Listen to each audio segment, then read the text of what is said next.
गौतम बुद्ध अपने शिष्यों के साथ दूर दूर तक ज्ञान का प्रचार करने के लिए और अपना उपदेश देने के लिए जाते थे, जिसके कारण उन्हें काफी यात्राएं भी करनी पड़ती थी। और ऐसी ही यात्राओं के दौरान कई बार ऐसी कुछ घटनाएं भी हो जाती थी जिनके द्वारा वो अपने शिष्यों को जीवन की बड़ी और महत्वपूर्ण सीख देते थे। गौतम बुद्ध द्वारा दी गई यह सीख हम सब के जीवन के लिए भी बहुत जरूरी है। एक दिन वो अपने शिष्यों के साथ यात्रा कर रहे थे। यात्रा के दौरान वो सभी एक नदी किनारे पहुंच गए। गौतम बुद्ध को प्रकृति से बेहद लगाव था। वो शांत नदी को देखकर थोड़ी देर वहां ठहर गए। इसी समय नदी के किनारे पर 4 लोग एक नाव से उतरे। चारों बुद्धिमान और विद्वान दिखाई दे रहे थे। नाव से उतरकर चारों ने चर्चा की कि इस नाव की मदद से हमने नदी पार की है। नाव ने हमारी मदद की है, तो अब हम इसे कैसे छोड़ सकते हैं। एक व्यक्ति ने कहा कि सही बात है, जो हमारे काम आया है उसे नहीं छोड़ सकते हैं।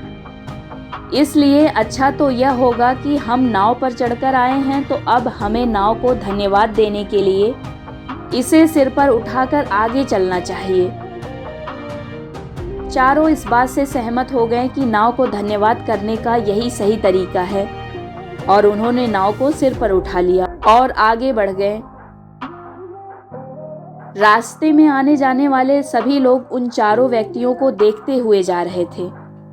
सबको यह बात बहुत अजीब लग रही थी। रास्ते में कुछ लोगों ने तो उनसे ऐसा करने की वजह पूछ ही लिया। नाव उठाए लोगों ने कहा कि हम नाव के लिए आभार व्यक्त कर रहे हैं। इस नाव ने हमें नदी पार करवाई है, इसलिए अब हम इसे सिर पर रख रहे हैं। पहले हम इसकी सवारी बने थे, अब यह हमारी सवारी बनी है। ये पूरी घटना गौतम बुद्ध और उनके शिष्य ध्यान से देख रहे थे। शिष्य सोच रहे थे कि गौतम बुद्ध इस पर प्रतिक्रिया देंगे। गौतम बुद्ध को शांत देख उनके शिष्यों ने बुद्ध से पूछा कि भगवान, इस घटना के बारे में आपकी राय क्या है। बुद्ध बोले, यह इन लोगों की सोच है, इस पर हम कुछ नहीं कह सकते हैं, लेकिन इस घटना से हमें एक सीख मिलती है। लोग अपनी सुख सुविधा की चीजों का उपयोग करते हैं और उनके मोह में फंस जाते हैं, और इसी मोह की वजह से आगे नहीं बढ़ पाते हैं।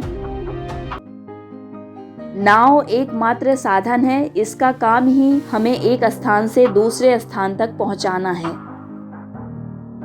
अगर आप आंतरिक शांति पाना चाहते हैं तो वस्तुओं से मोह करना छोड़ दें, क्योंकि यही मोह हमारे निराशा का कारण बनती है। अगर हम इसे पकड़कर बैठे रहेंगे तो आगे कैसे बढ़ पाएंगे। हमारे पास जो भी सुख सुविधा की चीजें हैं उनका उपयोग करें, लेकिन उनसे मोह ना रखें। वस्तुओं का मोह छोड़कर लगातार मेहनत करते रहना चाहिए, अच्छे कर्म करने चाहिए और लक्ष्य की ओर आगे बढ़ना चाहिए। ये कहानी अगर आपको अच्छी लगी हो तो चैनल को लाइक, शेयर और सब्सक्राइब कीजिए, ताकि आने वाली कहानियों को आप सुन सकें।